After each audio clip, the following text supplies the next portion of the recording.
بسم الله الرحمن الرحيم. الحمد لله رب العالمين، والصلاة والسلام على أشرف الأنبياء والمرسلين نبينا محمد وعلى آله وصحبه أجمعين. أما بعد،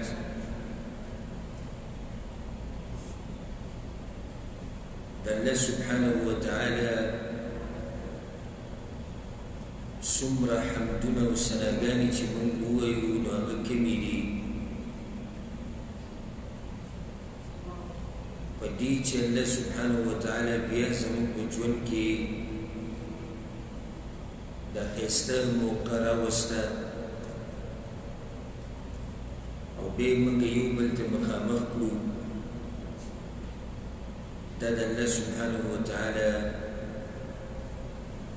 ولوي نعمتك ولوي نعمته.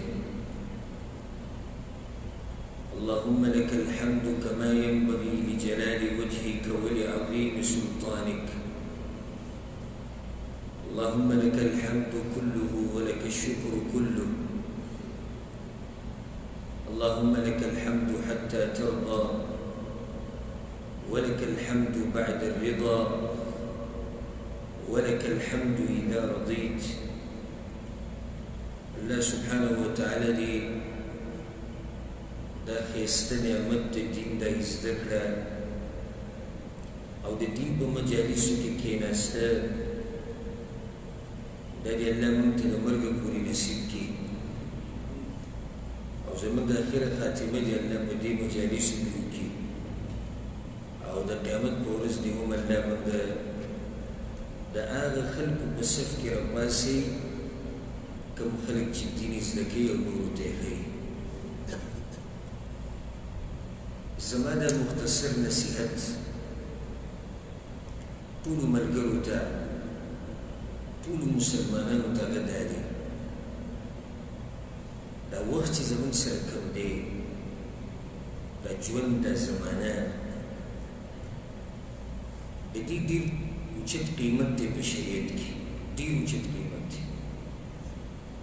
الله سبحانه وتعالى الإنسان بلا كريم بيد الإنسان وقبل دي باز كارونه يكودي چی تبدا کے تب بندگی کے تب دا کار کے دا بکے دا بنکی او بیا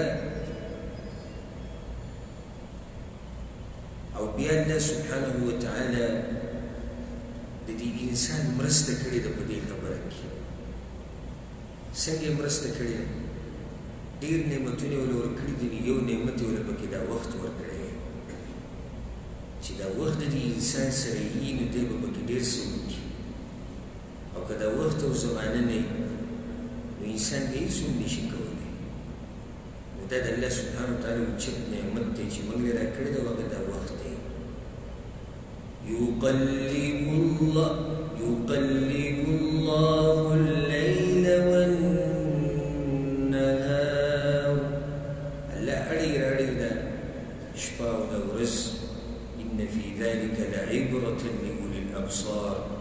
وديك عبرت دا عقل دا خاوندان لپاره، وديك عبرت دا سترګو دا خاوندان لپاره. وهو الذي جعل الليل والنهار خلفة لمن أراد أن يذكر أو أراد شكورا.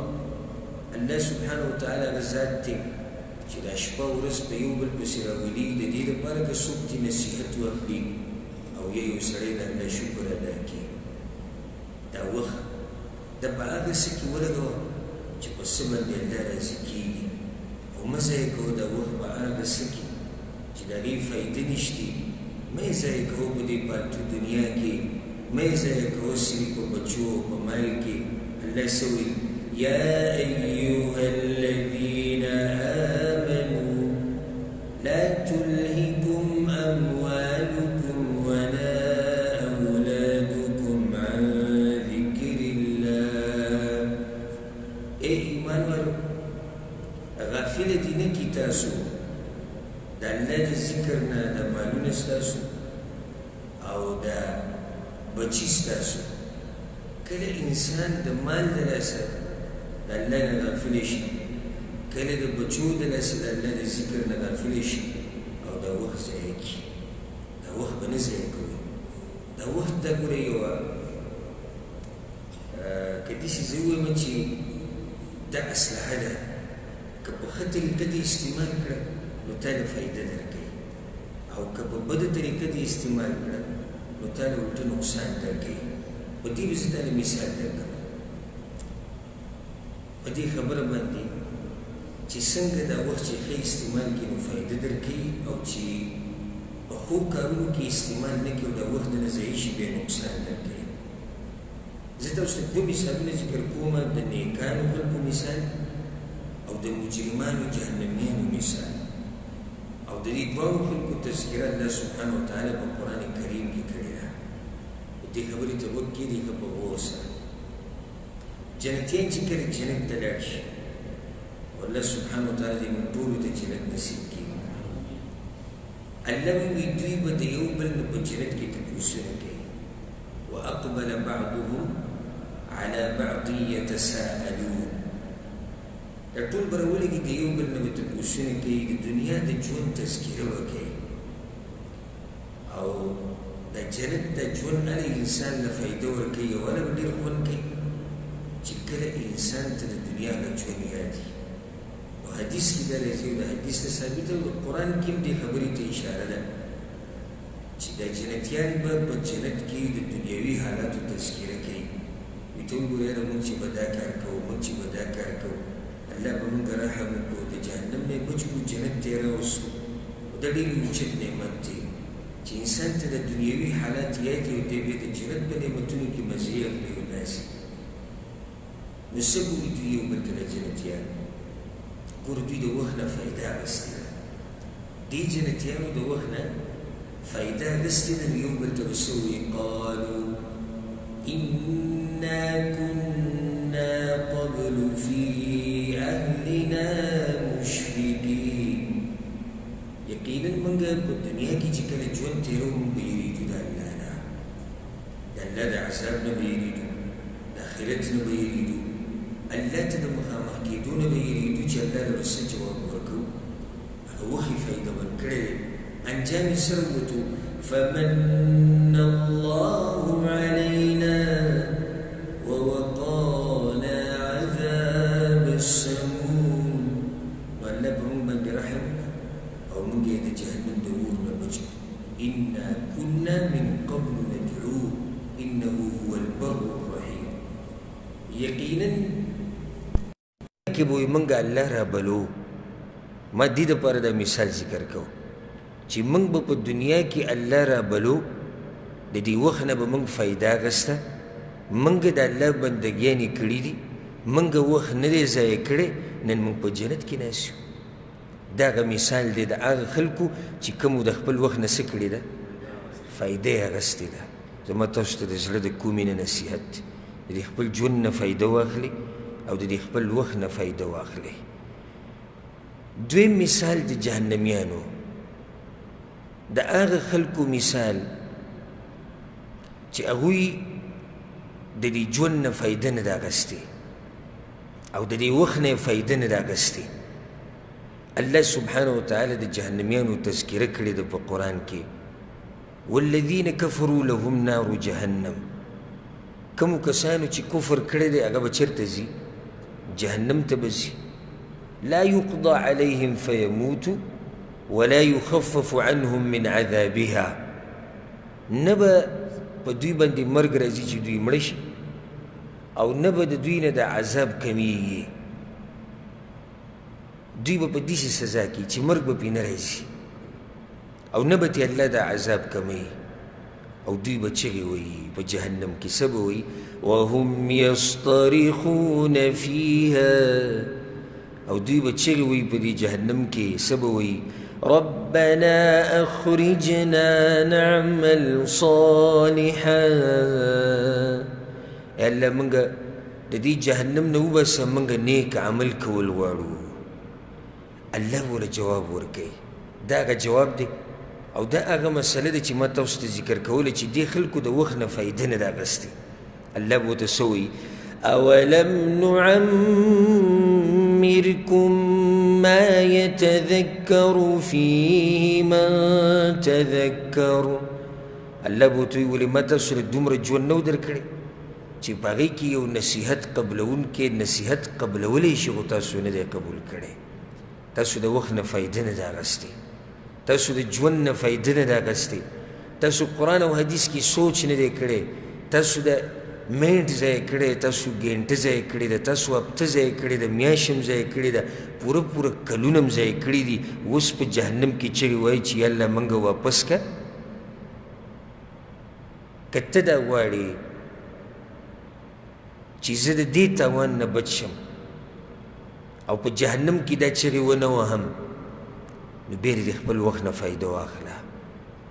دا وخت ګورې ډېر زر تېرېږي او بیا نه راځي. ورب الکعبه بیا نه راځي. یو منټ چې ستا د ژوند نه تېر شو که نه دا بیا نه راځي. تېر شوی وخت که ته ځان مړ کړې او که ته د ټوله دنیا د سرو زرو کې ویې لګې، خو کوم ژوند چې تېر شوی دی هغه تېر شوی دی او څه چې تېر شو هغه ختم شو. الله به تا نه د هغې تپوس کوي، الله به تا سره د هغې حساب کوي. حسن بصری رحمه الله به دا خبره کوله، یا ابن آدم، ای د آدم بچیه، انما انت ایام، ته دغه شپې او ورځې، کلما ذهب یوم ذهب بعضک، چې یوه ورځ ستا د ژوند نه تېره شوه نو ستا بعضې حصه تېره شوه. په دې مه خوشحالېږي چې شپې ورځې تېرېږي، بلکې دا خو ستا ژوند کمیږي، ته الله ته مخامخ کېدو ته تیارېږي. عبدالله بن عباس رضی الله عنهما نه یو اثر نقل دی، وی ما من یوم طلعت شمسه الا یقول، هر ورځ چې کله سهار د نور راوخیږي که نه دا ورځ څه وایي؟ دا ورځ دا وایي من استطاع ان یعمل فی خیرا فلیعمل. که تاسو کې څوک په ما کې نن د خیر کار کولی شي نو وکئ، ګوره زه بیا نه راځم. د ورځې دا اعلان دی، هر سهار ورځ دا اعلان کوي، وی که څوک ښه کار کولی شي نو ویې کوي زه ګوره بیا نه راځم، دا وخت تېرېږي او بیا نه راځي. د دې وخت دومره اهمیت دی چې رب العالمین په قرآن کې ځای په ځای په دې قسم خوړلی، او الله سبحانه وتعالی په معمولي شي باندې ګوره قسم نه خوري. الله چې کله په یو خبره باندې قسم وخوړو پوه شي چې دا خبره څه ده؟ دا غټه ده. څه وایي الله؟ واللیل اذا یغشا والنهار اذا تجلی. قسم یې خوړلی دی په شپه باندې، قسم یې خوړلی دی په ورځ باندې. واللیل اذ ادبر والصبح اذا اسفر. قسم په شپه باندې، قسم په سحر باندې. والفجر ولیال عشر. قسم په سحر باندې. بلکې پوره یو صورت په قرآن کې شتي چې د هغې څه نوم دی؟ سورة العصر. عصر په عربۍ کې د مازدیګر دی وخت هم وایي او عصر په عربۍ کې زمانې ته هم وایي. والعصر الله وی قسم دی زما په دې زمانه باندې. رب العالمین ولې په زمانه باندې قسم خوري؟ نو بیا بس یو اهمه خبره کوي، څه وایي؟ والعصر ان الانسان لفی خسر. قسم می دی په زمانه باندې، الله وی انسان په تاوان کې دی. زه به تاسو ته یو فایده ذکر کوم او دا ما ذکر کړی م د بار بار دې ملګرو ته. ولې الله په زمانه قسم خوري او بیا دا وی انسانان ټول په تاوان کې دي؟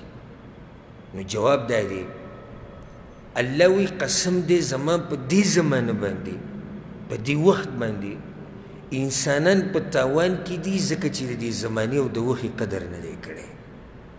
د دې دلاسه انسان په تاوان کې دی چې کومه زمانه ول الله ورکړې ده او کوم وخت ول الله ورکړی دی د هغې نه فایده نه ده اخیستې. الا الذین آمنوا وعملوا الصالحات وتواصوا بالحق وتواصوا بالصبر. مګر هغه خلک چې هغوی نیک عمله دي او د دې وخت نه فایده اخیستې ده، د زمانې نه فایده اخیستې ده، نو هغه خلک څه دي؟ هغه د تاوان نه بچ شوي دي. موږ ټول په تاوان کې یو. ان الانسان لفی خسر.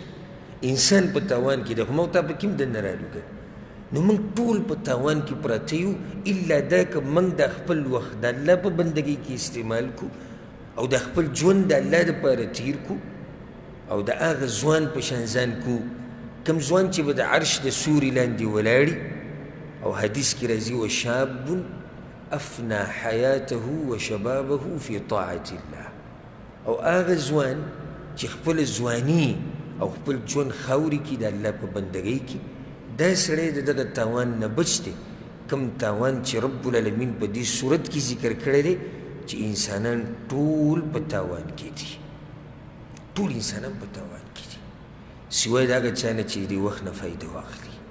ګوره الله سبحانه وتعالی خپل پیغمبر ته څه وایي؟ فإذا فرغت فانصب وإلى ربك فارغب. ای پیغمبره کله چې ته د دې دنیوي کارونو نه فارغه شي نو بیا خپل رب له ټیم ورکوه، د وخت هسې مه ضایع کوه، فانصب ودرېږه، وإلى ربك فارغب د خپل رب طرف ته بیا توجه وکړه، د وخت مه ضایع کوه. زما اوس ته د سحر نه د شپې پورې زمونږ منډه د دنیا دپاره او په هغې کې چې بیا کم ټیم موږ ته میلاو شي لږ پکې د دنیا نه فارغه شو نو هغه بیا هسې ضایع کړو په فیسبوک کې او په انټرنیټ کې او په ګپ شپ کې او په ټوغو ټقالو کې او په بازارونو کې به ګرځېدو سره. دا نصیحت الله پیغمبر ته کوي، الله پیغمبر ته کوي، وایي ای پیغمبره چې کله فارغه شي نو څه کوه؟ خپل رب ته ودرېږه. فإذا فرغت فانصب، کله چې فارغه شي نو فارغ وخت دا ګوره یو لوی نعمت دی. نن تا سره وخت شتي سبا به بیا نه وي. زه تاسو ته یو فایده ذکر کوم. د دې وخت اهمیت د یو ناشنا حقیقت سره تړلی شوی دی چې د هغې نه څوک انکار نشي کولی. سره به چې دې څه مطلب شو؟ د وخت اهمیت د یو حقیقت سره تړلی شوی دی چې هغه حقیقت ته مرګ وایي. دا مرګ چې ته رعایت کړي د دې وخت اهمیت به تا ته میلاو شي او د دې وخت اهمیت باندې به ته پوه شي. چېرې د مرګ چې راشي خو وخت ټول لاړ، چې مرګ راغی زما نه موقع ټوله لاړه. هغه فیصله د رب العالمین چې هغه د ټولو په باره کې ده كل نفس ذائقة الموت، هر نفس هر ساوله شی د مرګ سکون کې دی، موت به هم سکو یو ورځ. د هغه ګوټ نه مخکې د هغه تریخ ګوټ نه مخکې د دې وخت نه فایده واخلئ. بیا به چغې وایي الله څه وایي؟ وأنفقوا مما رزقناكم من قبل أن يأتي أحدكم الموت، او خرچو کوي د الله په لار کې مخکې د دې نه چې په تاسو باندې څه راشي؟ مرګ راشي. نو بیا به څه وایي؟ فیقول رب لولا أخرتني إلى أجل قريب. یا الله وایي که لږ وخت یې ماله نور راکړی وی، څه وخته پورې دې زه په دې دنیا کې پرېښودی وی. ولې دې په دنیا کې څه کول غواړي؟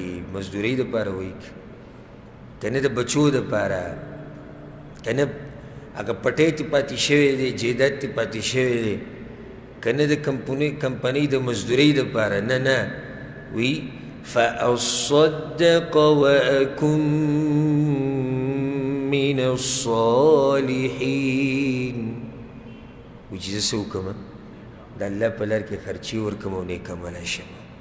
نن ما سره او تا سره او زموږ ټولو سره دا موقع شتي چې موږ د الله بندګي وکړو، وخت هم شتي، بدن هم شتي، فارغه وخت هم شتي او ژوند هم شتي.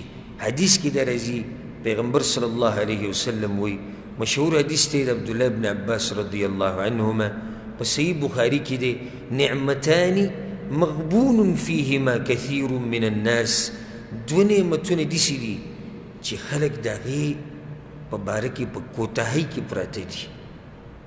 دوه نعمتونو کې خلکو ډېره لویه کوتاهي کړې ده. دا زه نه وایم، د پیغمبر صلی الله علیه وسلم وایي دوه نعمتونو کې خلکو ډېره لویه کوتاهي کړې ده، الصحة والفراغ، روغ بدن او فارغه وخت.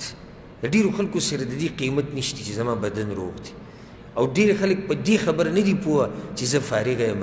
وګوره د الله بنده روغ بدن دی دی فارغه وخت دی د الله دپاره استعمال که که نه وکړه د الله بندګي وکړه د سجدې. یو ورځ به ګورې داسې د باندې راشي چې دې سجدې ته به ټیټېدی هم نه شي، دې درسونو کې به کېناستی هم نه شي، نه به تهجد کولی شي، نه به تلاوت کولی شي، نه به د دماغ دغه شیاني، نه به لیکل کولی شي، کمزوری به شي او فارغه وخت به نه میلاویږي، مصروفه به شي په دنیوي منډو کې، په کارونو کې، په یو شي کې بل شي کې، بیا دا وخت نه راځي. ګورې حدیث کې څه راځي؟ دا هم د عبدالله ابن عباس رضی الله عنهما حدیث دی، څو پیري ما تاسو ته بیان کړی هم دی او مشهور حدیث دی. شیخ الباني رحمه الله په صحیح الجامع کې صحیح کړی هم دی. اغتنم خمسا قبل خمس، پنځه خبرې د پنځو نه مخکې غنیمت وګڼه. حیاتک قبل موتک، دا ژوند خپل د مرګ نه مخکې غنیمت وګڼه. او د خپل صحت وصحتک قبل سقمک، او د روغ صحت د بیمارۍ نه مخکې غنیمت وګڼه. وفراغک قبل شغلک، او د فارغه وخت د مصروفه کېدو نه مخکې غنیمت وګڼه. وشبابک قبل حرمک، او د ځواني دا د بوډاوالي نه مخکې غنیمت وګڼه. وغناک قبل فقرک، او د مالداري د څه نه مخکې غنیمت وګڼه؟ د غریبۍ نه مخکې. نو ډېر خوش قسمته انسان دی هغه چې الله وله ژوند ورکړي، اوږد ژوند وله ورکړي او دی د دې ژوند نه څه واخلي؟ فایده واخلي. که تاسو وایئ چې موږ هسې ژوند تېروو، سا به کته به راکېږي او مرګ به راباندې راشي او خبره به ختمه شي. داسې ژوند خو زناور هم تېروي، زناور هم دا ژوند تېروي، مړه شي خبره ختمه شي. خو زما او ستا خو خبره نه ختمېږي که نه. ثم إنكم يوم القيامة تبعثون. الله وی تاسو باندې خبره داسې نه ده که نه، بیا به قیامت کې الله ته ودرېږي. مرګ سره خبره نه ختمېږي. که د مرګ سره خبره ختمېده یو ما او تا به ژوند تېر کړی وه، خبره به ختمه شي. خو داسې خو نه ده که نه. ځکه حدیث کې راځي دا ډېر برکتي انسان دی. واورئ، برکتي انسان هم وپېژنئ او بدبخته انسان هم وپېژنئ. امام ترمذي دا حدیث راوړی د نفیع ابن حارث الثقفي رضی الله عنه. یو کس راغی پیغمبر صلی الله علیه وسلم پسې، وی یا رسول الله، یا صحابه کرامو به ډېر ناشنا تپوسونه کول، زار شم او قربان شم د هغوی د تپوسونو، ډېر ناشنا تپوس یې وکړو. وی یا رسول الله ای الناس خیر، په دې خلکو کې غوره انسان څوک دی؟ سوال باندې پوه شوئ که؟ په دې خلکو کې هغه انسان کم یو دی چې الله یې په ژوند کې خیر او برکت اچولی. دا سوال دی پښتو کې، تاسو مې به پوه کړئ، جواب یې واوره. زما خوږ پیغمبر صلی الله علیه وسلم او زما بچي او مال او ژوند دی د هغه نه قرباني. هغه وایي من طال عمره وحسن عمله، غوره انسان هغه دی، خیر او برکت والا هغه دی چې الله ورله اوږد ژوند ورکړي او ښایسته عمل ورله ورکړي. دا ډېر اوچت انسان دی. موږ صرف چې دعا کوو نو بعض کله نه کله دا زنانه داسې ووایي الله دې اوږد ژوند تاله درکړي. نه، دې کې یو قید لګوه، الله دې اوږد برکتي ژوند تاله درکړي. په اوږد ژوند باندې څه کوې چې کله د الله په نافرمانیانو کې تېرې، نو د هغې نه ښه دا دی چې ته مړ شي. اوږد ژوند د چا دپاره ښه دی؟ وحسن عملو. دې صحابي خبره په دې ځای ونه دروله، ښایسته تپوسونه یې کړي دي، زموږ د زړه ارمانونه یې پوره کړي. وی فأي الناس شر، په خلکو کې یا رسول الله بدبخت او شري انسان څوک دی چې خیر او برکت پکې نشته؟ یا رسول الله دا څوک دی؟ دا راته وښایه. پیغمبر صلی الله علیه وسلم ورته ویې غوږ کېږدي، من طال عمره، د چا چې عمر اوږد وي. هلته مو عمر اوږد دی، دلته مو عمر اوږد دی. وساء عمله، ژوند یې اوږد دی خو عمل یې وران دی. دا ډېر بدبخته انسان دی. چې ژوند یې اوږد دی او بد اعمال ډېر کوي خو ګناهونه یې ډېرېږي که نه ګناهونه یې ډېرېږي بوج د ګناهونو پې ډېرېږي نو زه تاسو ته دا ویم د خپل وخت او خپل ژوند برکتي کوي تاسو خو واورئ د برکتي ژوند کوم یو دی چې اوږه دي او د الله بندګي پکې تېر کوي د خپل وخت په ښو اعمالو کې هسې مثال یو څو اعمال دلته ذکر کوم بس د الله ذکر ډېر زیات کوئ ډېر زیات د الله ذکر کوئ زه وایم اسان عبادت دا دی مال پې لګي نه وخت پې لګي نه څه محنت او کوشش پکې شته نه الله یادوه که نه هر وخت الله یادوه په هره زمانه کې په هره ځمکه الله یادوه رب العالمین به درله ډېر اجرونه درکړي موږ ځای په ځای درسونو کې بیان کړي هم دي الحمدلله تاسو ته معلوم هم دي معمولي اذکار دي او الله پې په زرګاو په لکاو په اربونو کربونو اجر ورکوي دا نه وخت نه اخلي د خپل وخت قیمتي که د الله ذکر ډېر کوه سحر ماښام منځه نه بعد عامو اوقاتو کې او چې الله یادوي الله به دې یادوي فاذکروني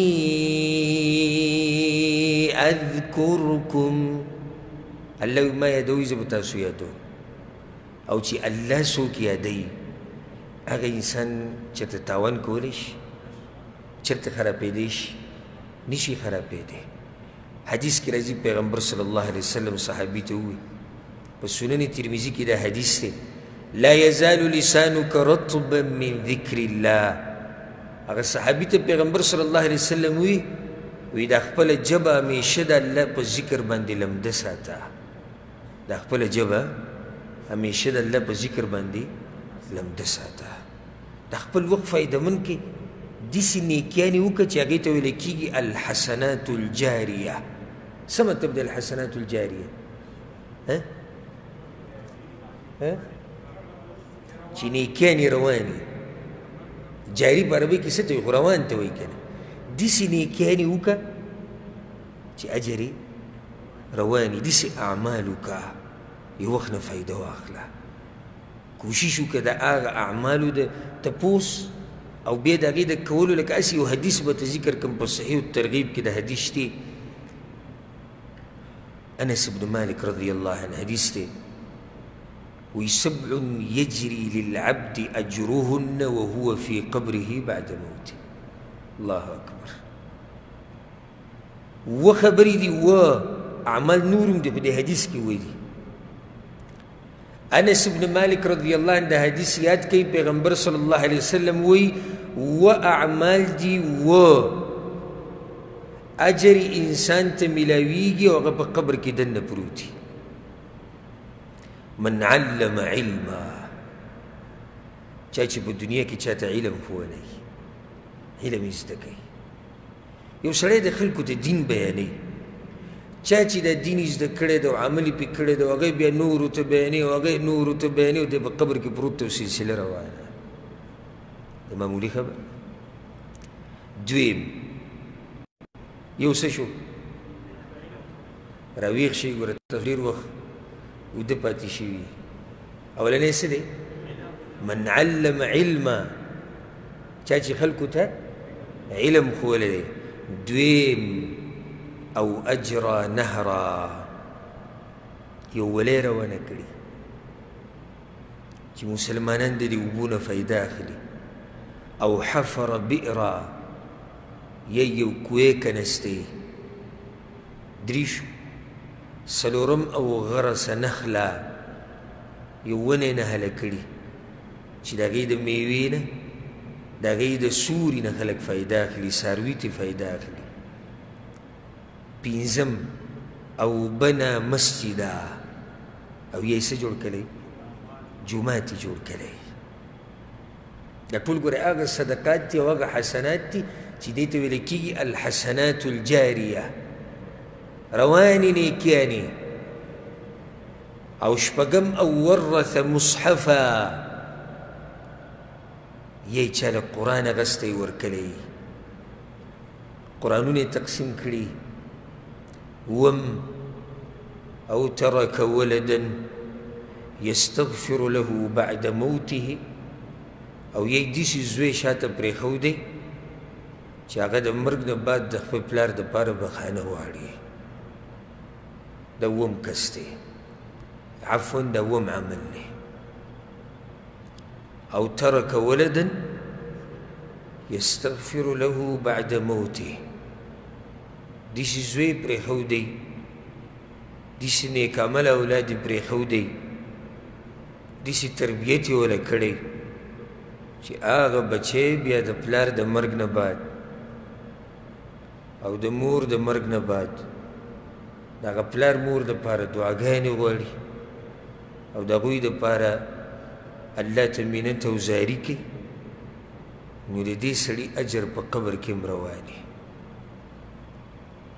کوشش وکړئ چې د خپل وخت نه فایده واخلي، په دې کارونو کې څه یو کار خو وکړئ که دغه شان نیک اعمالو باندې مداومت وکړئ. کوم نیک عمل چې تاسو کوئ په مخ یې کوئ، خیر دی که لږ کې خو په مخ یې کوه.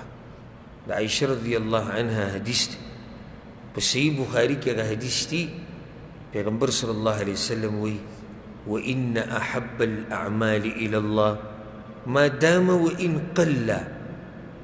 فأعمالو کې د الله هغه عمل ډېر زیات خوښ دی چې څه همیشه یې اگر که لږ خیر دی لږ عمل کوه، همیشه یې کوه، د مرګ هېڅ پته نه لګي، د دې وخت هېڅ پته نه لګي، دا به دله ختم شي ګورئ، او د دې ژوند هېڅ پته نه لګي. دغه شان دا سبا بل سبا پرېږدئ. د امام ابن الجوزي رحمه الله ډېره ناشنا خبره کړې ده. ما د هغه په یو کتاب کې دا خبره کتلې ووي، وی دی تسویف نه دی تسویف، تسویف په عربي کې څه ته وایي؟ سبا بل سبا. وی دې تسویف زموږ د ژوندونه تباه کړي دي، زموږ ژوند یې تباه کړی، سبا بل سبا موږ ختم کړي. لکه راشه درس، لکه راشه مونځ، لکه راشه ذکر، راشه عبادت، راشه توبه وباسه، راشه نیک عمله شه، دغه یو ټکي تباه کړي و سبا به یې وکړمه، بل سبا به یې وکړم، سبا به یې وکړم، بل سبا به اولي سبا به ته یې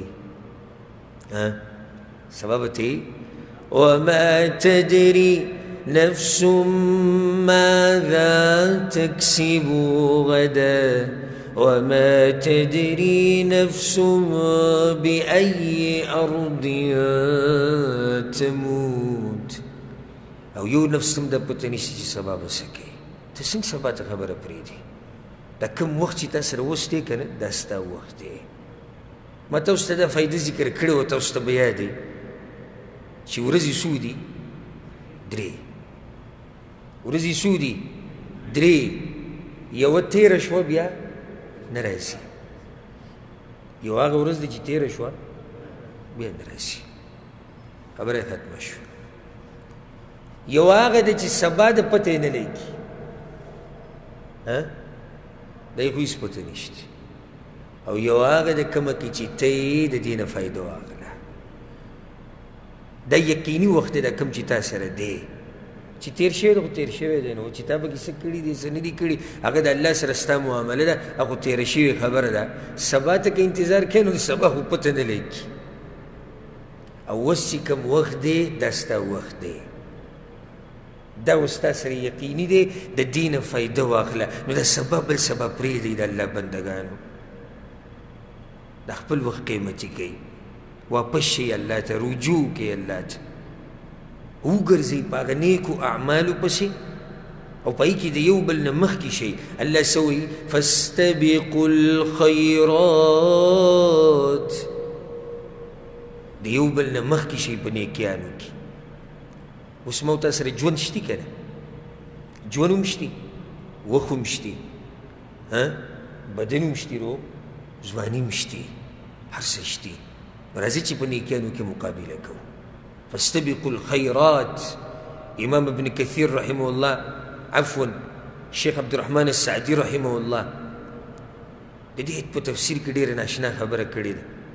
وی من سبق في الدنيا الى الخيرات، دې ته غوږ کېږدئ ښه، من سبق الى الدنيا من سبق في الدنيا الى الخيرات، چا چې په دنیا کې ځان مخکې کو نیکیانو ته، فهو السابق في الآخرة الى الجنات، هغه به جنتونو ته مخکې ځي. چا چې په نیکیانو کې مقابلې وکړه او تعدي وکړه او منډې وواله او زر زرې نیکیانې کولې، دی به جنت ته هم ډېر زر ځي، دی به جنت ته هم په اولنو کسانو کې ځي. دا کم سړی چې د جومات په دې اولني صف کې ولاړي، دا ګوره معمولي مه ګڼه، دی په آخرت کې هم په اولني صف کې ولاړي. دا کم سړی چې په صدقو کې مخکې کېږي، دی په آخرت کې هم مخکې دی. کم سړی چې په علم کې مخکې کېږي، دی په آخرت کې هم مخکې دی. کم سړی چې د الله نه په یره کې مخکې دی، دی په آخرت کې هم مخکې دی. دلته چې مخکې دی، هلته هم مخکې دی.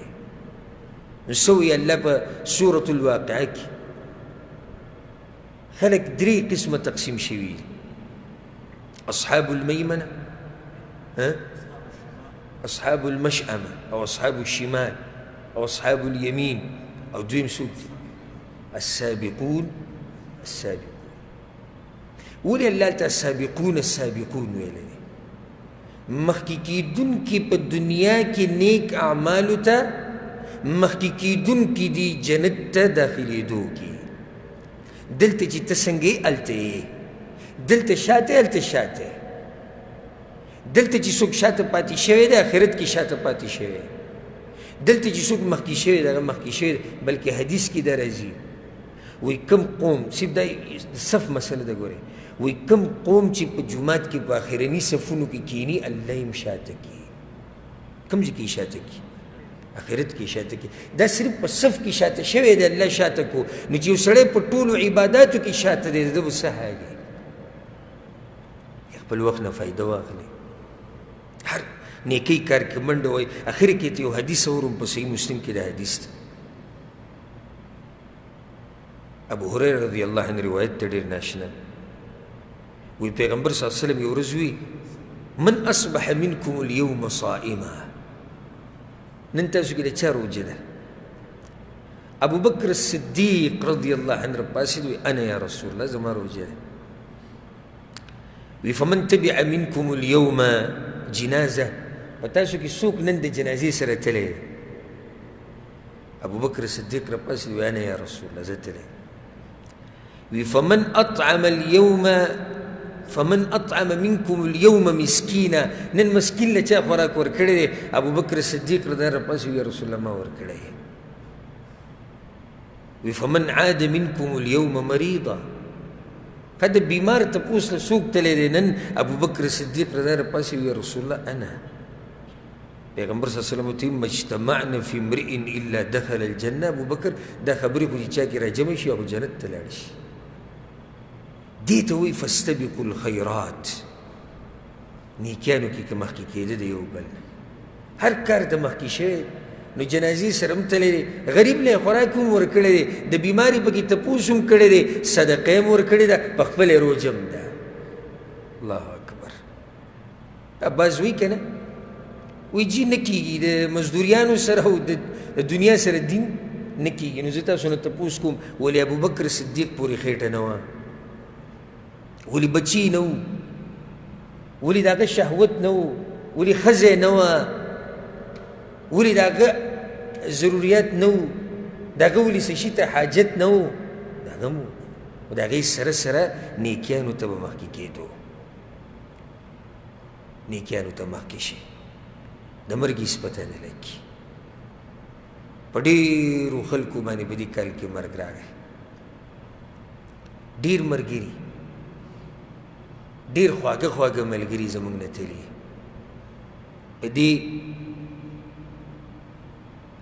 تقریبا 4 میاشتې کېږي چې دا درسونه او لاکډاون یې وي او د هر څه ټوله دنیا کې دغه حال و، د دې بیمارۍ د لاسه، د دې مرض د لاسه. نو خو شاته نظر وګرځوئ، څومره خلک زموږ نه لاړو. د هغوی هم په زړه باندې ارمانونه وو، د هغوی هم په زړه کې ډېر څه وو.